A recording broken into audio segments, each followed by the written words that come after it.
Olá, bom dia! Hoje é sexta-feira, dia 6 de fevereiro de 2026. Bendito seja o nome do Senhor. Ele, em sua bondade e misericórdia, permitiu que tivéssemos uma noite de descanso, repouso, bom sono e nos concede, mais uma vez, a oportunidade de estarmos aqui juntos para a nossa devocional desse dia.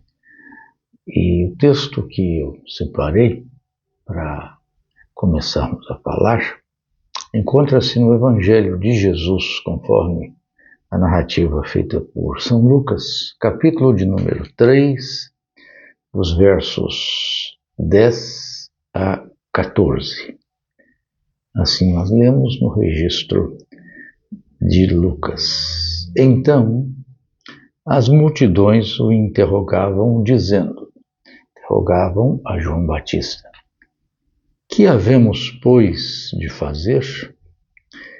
Respondeu-lhes: quem tiver 2 túnicas, reparta com quem não tem, e quem tiver comida, faça o mesmo. Foram também publicanos para serem batizados e perguntaram-lhe: Mestre, que havemos de fazer? Respondeu-lhes: não cobreis mais do que o estipulado. Também soldados lhe perguntaram: e nós, o que faremos?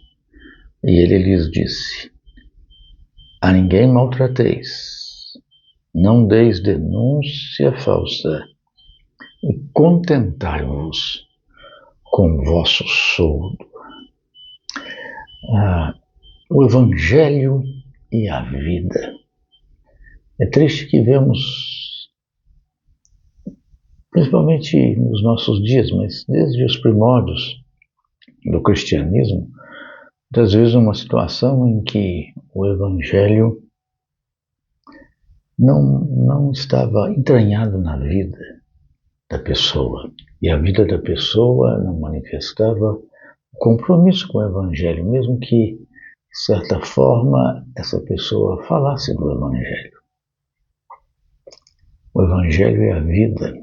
É preciso que nós não apenas falemos do Evangelho, mas que ele seja vivenciado por nós. E aqui, com a figura de João Batista, essa figura um tanto quanto enigmática, ao mesmo tempo carismática, nós vemos a realidade do compromisso da fé com a vida e na vida.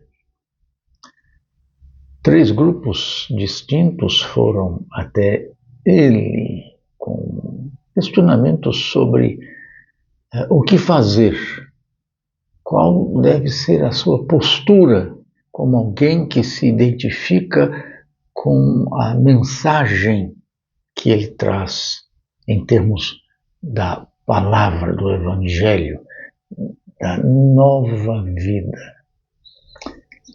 É o reflexo prático do arrependimento. Quando a pessoa de fato se arrepende, e a mensagem de João Batista era esta: arrependei-vos e crede, porque o reino está próximo.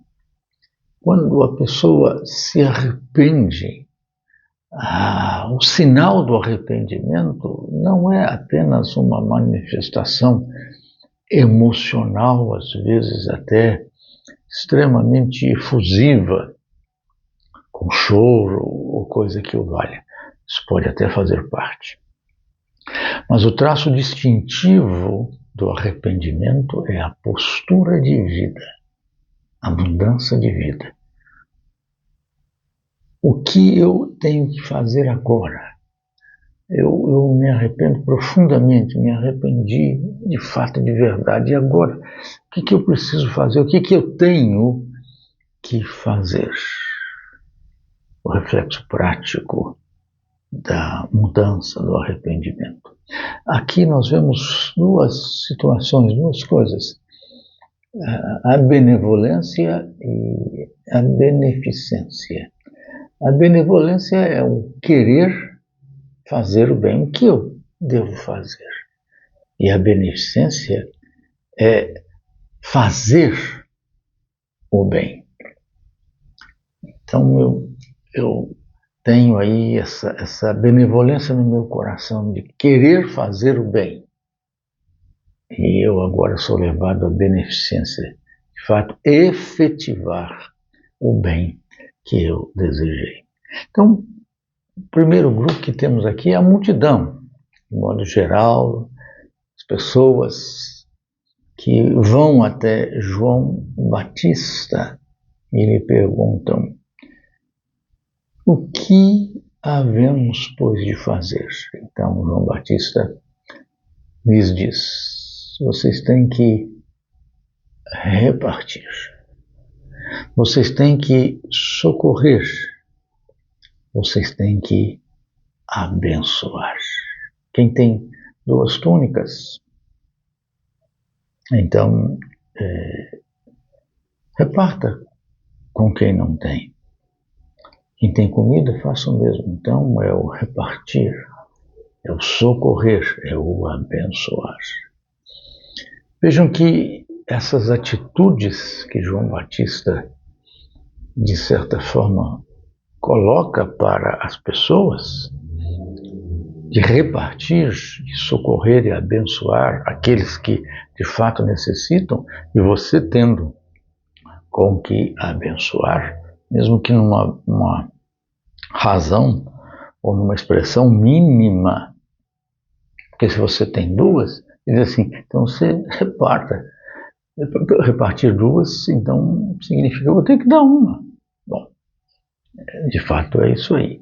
Mas o que João realmente está dizendo é o seguinte: se você tem mais do que você precisa, efetivamente, então pense na possibilidade de estender a bênção às outras pessoas que de fato necessitam, seja com a vestimenta, seja com o abrigo, seja com a roupa ou com a comida, ou seja, com necessidades básicas para aliviar os necessitados.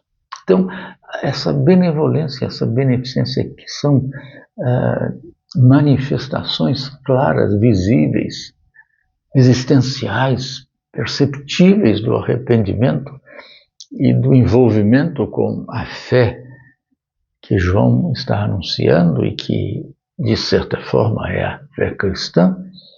Essa beneficência e essa benevolência tem o efeito de trazer o alívio ao necessitado, o socorro àquele que de fato é carente. Então, esse é o primeiro aspecto. Quando você reparte, socorre e abençoa, você alivia o necessitado. Segundo, você ensina com o seu exemplo às outras pessoas, principalmente aos seus próximos, mais ainda aos seus filhos. Você não apenas fala para fazer, mas você faz. Aliás, Jesus disse isso nos fariseus. Olha, falando às pessoas, vocês devem fazer tudo o que os fariseus falam para vocês, que são coisas excelentes, mas olha, não façam o que eles fazem. A dissociação entre o falar e o fazer. A discrepância entre o falar e o fazer. Então, quando você assume essa postura e faz refletir a realidade do seu arrependimento, da sua conversão, então você vai repartir, socorrer, abençoar. Isto será exemplo aos seus filhos que observam você. E certamente essa atitude sua trará louvor e glória a Deus. Será motivadora de glória, honra e louvor a Deus. Isso é talvez o mais comum quando você abençoa a pessoa, socorre, reparte. é você ouvir Deus ser glorificado. As pessoas darem graças a Deus, darem glórias a Deus, porque foram socorridas, assistidas nas suas necessidades, abençoadas pelo Senhor.